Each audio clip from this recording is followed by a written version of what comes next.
گو هامند پاک ناما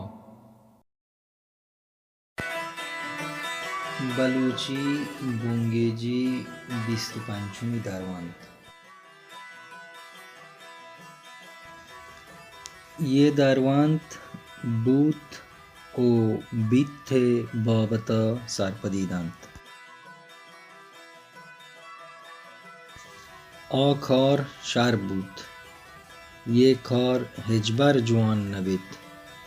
گوات بند بود. نو گرم بید. دوشی شر هور بود.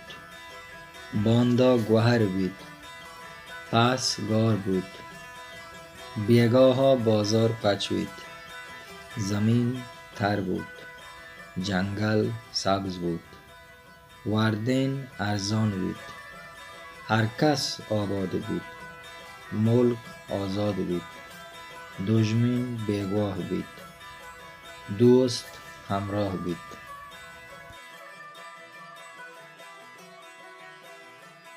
بلوچستان یک بحریا بودتگالا پا گوستا کارمرد کنند و بیتگالا پا آیگیا بله دیگه درستی جاگاه ها پا هر دوی بزانتا بیتگالا گوشند.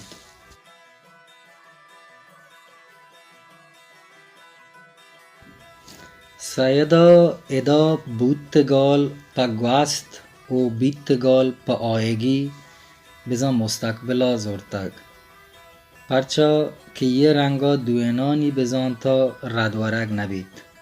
درور کار شر بود بزان کار شر بودتگ او کار شر بید بزان نوکی شر بید.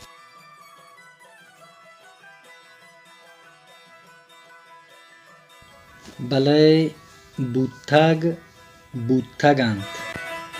بوگ رنگین گالان بیتگ بیتگند او بیگ نویسگ هم رد نبید.